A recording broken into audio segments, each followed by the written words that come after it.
Hello and namaste to all the amazing and outstanding people out there. So, friends, in this video, we are going to discuss the syllabus of botany for undergraduate students. The syllabus which I am going to discuss here is the one which is provided by Lucknow University, right? So, in this video, we will discuss the syllabus of first year, that is semester 1 and semester 2. In the previous video, I have already discussed the syllabus of zoology, in which you have to study about the whole animal kingdom, है ना? In first year in zoology, you have to study whole animal kingdom. अब in botany, what you'll have to study?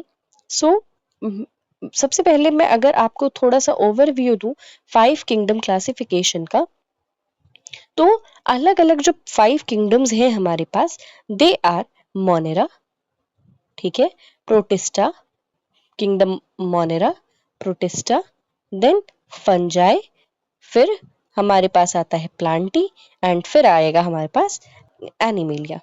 ठीक है, तो ये जो animalia है इसका तो काम हमने कर दिया जूलॉजी में। अब हमारे पास बचा है क्या है? प्लांटी, ये बचा है फंगस, प्रोटिस्टा में प्रोटोजोआ था तो ये भी हमने जूलॉजी में ही पढ़ लिया, फिर बचा है मोनेरा। मतलब कि हमारे पास 3 किंगडम्स आर लेफ्ट।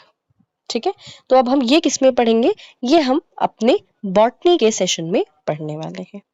ठीक है, तो सबसे पहले अब देखिए 5 किंगडम क्लासिफिकेशन में हमारे पास वो जो 5 किंगडम्स हैं वो तो है ही, बट एक बहुत ही अलग सा मेंबर आता है जिसको हम कहते हैं वायरस। ठीक है, वायरस। अब वायरस का कहीं भी अपनी खुद की आइडेंटिटी नहीं है। ऐसा मैं क्यों बोल रही हूं? क्योंकि इनको 5 किंगडम क्लासिफिकेशन में जगह ही नहीं मिली है, because they show dual nature. Dual nature कैसा? जैसे अगर ये आउटसाइड द लिविंग होस्ट है तो उस टाइम पर ये डेड होंगे, बट जैसे ही ये किसी होस्ट बॉडी के अंदर एंटर करते हैं ये लिविंग की तरह बिहेव करने लगते हैं। तो जो 5 किंगडम क्लासिफिकेशन है वो तो लिविंग का है। अब यहाँ पर हमारे पास यही एक चीज क्लियर नहीं है कि whether these viruses are living और non living. So they are said to be the connecting link in between living and non-living. ठीक है, तो अब हमको इसमें पढ़ना क्या है? Since we are studying them in botany, तो बॉटनी के रेफरेंस में हम यहाँ पर वायरसेस को डील कर रहे होंगे। ठीक है, जैसे कि जो प्लांट्स होते हैं उनमें वायरस का क्या इफेक्ट होता है, जो प्लांट्स हैं अगर उनमें कोई सिम्टम आ गए वायरस के तो उससे कैसे डील करना है, ये सारी चीजें हम इसमें देखेंगे। पहले आप क्या देखेंगे? नेचर एंड क्लासिफिकेशन देखना है, स्ट्रक्चर देखना है हमको। अब अलग अलग स्ट्रक्चर के वायरसेस होते हैं, जैसे हेलिकल हो गया, जैसे आइकोसाहेड्रल हो गया, तो अलग अलग टाइप के वायरसेस हमारे पास होते हैं। और अगेन मैं बता दूं आपको, यहाँ पर हम प्लांट वायरसेस के ही कॉन्टेक्स्ट में चीजें देख रहे होंगे। ठीक है, अब इन केस अगर कोई वायरस जो है किसी प्लांट को इन्फेक्ट कर देता है तो उसके सिम्टम्स क्या क्या होते हैं। ठीक है, जैसे एक बहुत कॉमन सा जो है एग्जाम्पल दिया जाता है, rolling and curling of papaya leaves.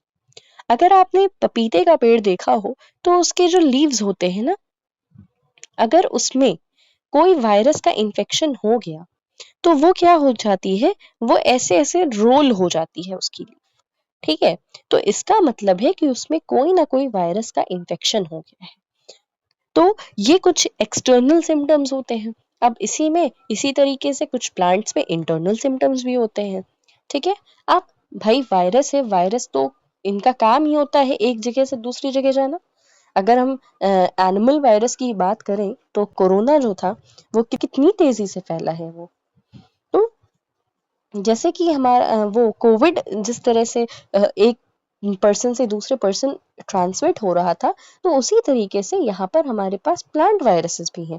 ये भी एक प्लांट से दूसरे प्लांट में ट्रांसफर होते हैं।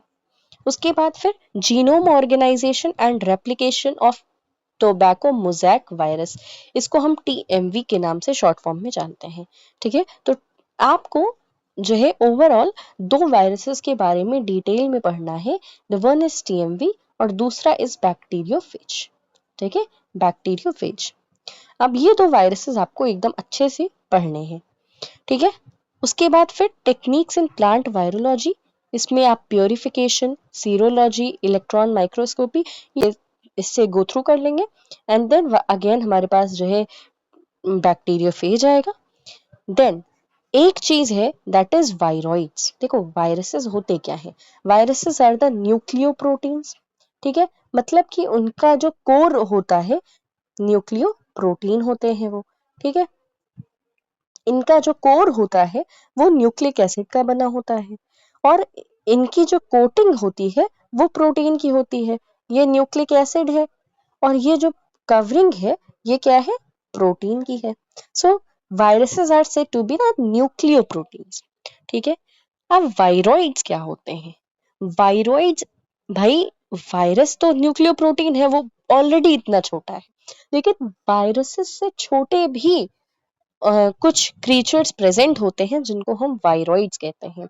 वायरॉइड्स क्या होते हैं? They are only the genetic material, that is they are only the nucleic acid, the RNA. ठीक है, तीन चीजें होती हैं, एक तो वायरस हो गया, एक हो गया वायरॉइड्स और एक होता है प्रियॉन्स। प्रियॉन्स क्या होते हैं? ये आपके प्रोटीन को, प्रोटीन के मेंबर्स होते हैं। ठीक है, वायरॉइड्स क्या हो गए? आपके न्यूक्लिक एसिड हो गए, प्रियॉन्स क्या हो गए? प्रोटीन्स हो गए। ठीक है, आई होप यहां तक आपको चीजें क्लियर होंगी। मतलब कि जो यूनिट फर्स्ट है उसमें आपको क्या पढ़ना है, उसमें आपको वायरस के बारे में पढ़ना है। Now coming to unit 2। Unit 2 में क्या पढ़ना है आपको? आपको यूनिट 2 में बैक्टीरिया पढ़ना है। Bacteria that is kingdom Monera. ठीक है, अब मोनेरा में बैक्टीरिया में क्या पढ़ना है आपको? प्रोकैरियोट्स होते हैं बैक्टीरिया, ये अगर आपने थोड़ा बहुत भी पढ़ा होगा तो पता होगा। ठीक है, उसके बाद प्रोकैरियोट्स का सेल स्ट्रक्चर के बेसिस पर हम जो है दो अलग अलग क्लासिफिकेशन पढ़ेंगे, that is gram positive and gram negative bacteria. ठीक है, देख लो, gram positive and gram negative bacteria. उसके बाद फिर हम मेटाबॉलिक डाइवर्सिटी देखेंगे। भाई कुछ बैक्टीरिया फोटोट्रॉपिक होते हैं, कुछ कीमोलिथोट्रॉपी होते हैं, मतलब केमिकल्स के थ्रू वो अपना फूड प्रिपेयर कर लेते हैं, कुछ ऑटोट्रॉपिक होते हैं, कुछ हेट्रोट्रॉपिक होते हैं और यहाँ पर कुछ फर्मेंटेशन में भी काफी ज्यादा हेल्प करते हैं। ठीक है, उसके बाद बैक्टीरियल सेल डिवीजन पढ़ना है। फिर बैक्टीरियल जीनोम एंड प्लाज्मिड्स। देखो बैक्टीरिया प्रोकैरियोट्स है, मतलब इसमें कोई न्यूक्लियस या फिर मेम्ब्रेन बाउंड सेल ऑर्गेनेल्स नहीं प्रेजेंट है। तो बैक्टीरिया का जो डीएनए और आरएनए होता है वो न्यूक्लियोइड में प्रेजेंट होता है, मतलब कोई ऐसे मेम्ब्रेन के अंदर न्यूक्लियस के अंदर नहीं प्रेजेंट होता है। इट इज जस्ट दैट कि जो डीएनए है वो अपने आप को थोड़ा कॉइल्ड फॉर्म में करके रखता है, उसी को हम न्यूक्लियोइड कहते हैं। अब ये क्या है? प्लाज्मिड्स। भाई बहुत नाम सुना है प्लाज्मिड्स का। तो प्लाज्मिड क्या होते हैं? They are the extra chromosomal self replicating DNA. ठीक है, मतलब कि जो बैक्टीरिया का मेन जीनोम है वो तो है ही, और ये कुछ एक्स्ट्रा पार्ट होता है। ठीक है, उसके बाद फिर म्यूटेशन एंड जेनेटिक रिकॉम्बिनेशन। भाई आपने अगर बायोटेक्नोलॉजी पढ़ी होगी तो वहां पे ये जेनेटिक रिकॉम्बिनेशन वाली चीज बहुत आई है। ठीक है, उसके बाद फिर माइक्रोबियल ग्रोथ कंट्रोल। भाई अगर बैक्टीरिया ग्रो कर रहा है तो उसको हम कंट्रोल कैसे करेंगे? फिर बैक्टीरियल कल्चर एंड स्टेनिंग। ठीक है, कई बार बैक्टीरिया का कल्चर भी करना पड़ता है, सारे बैक्टीरिया हार्मफुल नहीं होते हैं, कुछ हार्मफुल होते हैं तो कुछ यूजफुल भी होते हैं। उसके बाद इकोनॉमिक इंपॉर्टेंस ऑफ बैक्टीरिया। भाई लैक्टोबैसिलस दही जो तुम खाते हो वो लैक्टिक एसिड बैक्टीरिया है। ठीक है, तो वो हेल्प करता है आपके दही बनाने में। ई कोलाई आपकी जो है बायोटेक इंडस्ट्री में बहुत इंपॉर्टेंट बैक्टीरिया है। ठीक है, उसके बाद फिर अब हम आते हैं यूनिट थर्ड पर। तो यूनिट थर्ड में आपको क्या पढ़ना है? फंगस पढ़ना है। ठीक है, फंजाई के बारे में पढ़ना है। अब यूनिट थर्ड में जब हम पहुंचेंगे तो यहाँ पर हम फंगस के बारे में देख रहे होंगे। क्या देखना है आइए देखते हैं। ठीक है, ईस्ट। अब यहाँ पर यूकैरियोट्स हैं तो यहाँ पे आपको ईस्ट के बारे में पढ़ना है। ठीक है, क्लासिफिकेशन क्या है फंगस का, थैलस ऑर्गेनाइजेशन क्या है। ठीक है, उसके बाद फिर अब इसमें अलग अलग जो है आपको जीनस पढ़ने हैं, जैसे एल्ब्यूगो, जैसे wait a minute, Pythium, Rhizopus, ठीक है, सिनकाइट्रियम, उसके बाद सैक्रोमाइसिस, एस्परजिलस, एस्कोबोलस, उस्टिलैगो, ठीक है, पक्सीनिया, अगैरिकस, अगैरिकस, पक्सीनिया कुछ जैसे वीट प्लांट्स हो गए उसमें क्या करता है, डिजीज कॉज करता है, ठीक है, और fusarium.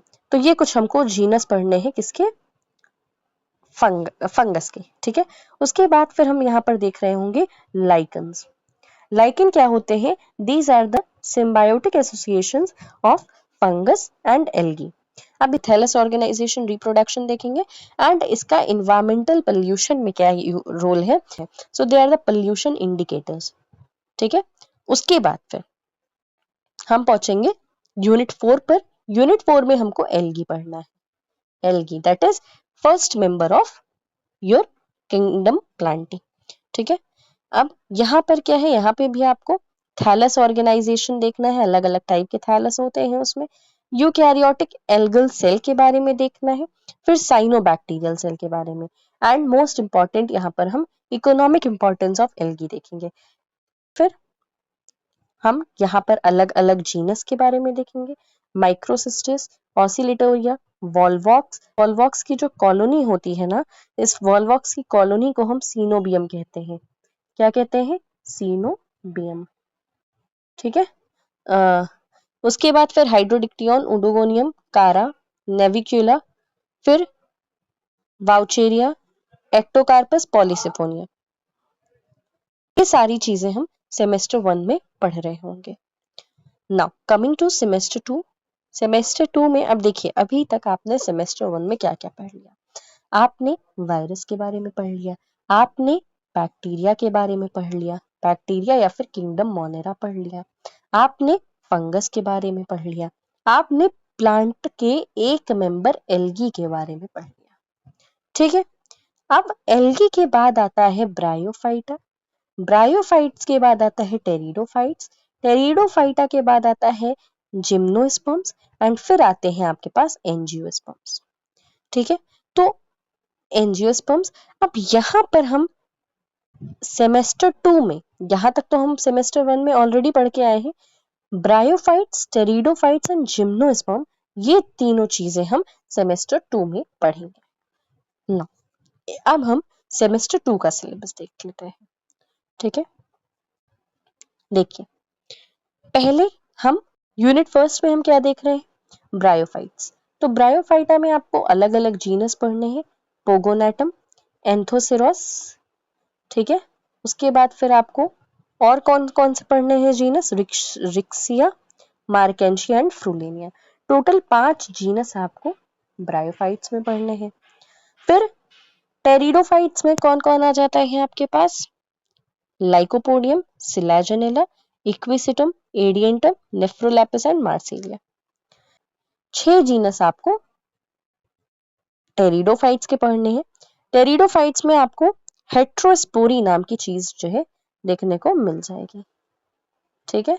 Heterospory and seed habit, मतलब यहाँ पर जो है अलग अलग टाइप के स्पोर्स का फॉर्मेशन होता है, ठीक। फिर इसमें इनकी मॉर्फोलॉजी कैसी है, एनाटॉमी कैसी है, डेवलपमेंट कैसा है, ये सारी चीजें तो हम साइड बाय साइड देखते ही रहेंगे। फिर जिम्नोस्पर्म्स हमको देखने हैं। जिम्नोस्पर्म्स में आपको साइकस एंड पाइनस पढ़ना है, मॉर्फोलॉजी उसकी, एनाटॉमी पढ़नी है, डेवलपमेंट पढ़ना है, रिप्रोडक्शन पढ़ना है। देखिए, किसी भी चीज को आप पढ़ रहे हैं तो आपको उसमें रिप्रोडक्शन तो हमेशा से जरूर ही पढ़ना है। ये मैंने आपको जूलॉजी में भी बताया है, ये मैं आपको बॉटनी में भी बता रही हूँ, ठीक है। तो ये चीज आप अच्छे से याद करना, साइकस, पाइनस एंड इफेड्रा, ये 3 जीनस आपको जिम्नोस्पर्म्स में पढ़ने हैं। उसके बाद फिर लास्ट में जो चीज पढ़नी है दैट इज एलिमेंट्री पैलियोबॉटनी। इसमें हम टाइप्स ऑफ फॉसिल पढ़ेंगे, अलग अलग फॉसिल्स क्या होते हैं, फॉसिल्स जो रिमेन्स बच जाते हैं किसी डेड ऑर्गेनिज्म के, है ना, या डेड प्लांट के, डेड एनिमल्स के, तो उन्हीं को हम फॉसिल कहते हैं, ठीक है। अब इसमें मेथड्स ऑफ फॉसिलाइजेशन है और geological time scale. Geological time scale जैसे अलग अलग पहले एरा होते हैं, एरा में पीरियड्स आते हैं, पीरियड्स में एपोच आता है, ठीक है, तो ये अलग अलग चीजें हैं। जैसे आपने पढ़ा होगा जुरासिक पीरियड, ट्रायसिक पीरियड, है ना, ये कुछ मेन जो कॉमन वाले हैं वही हमें पता होता है।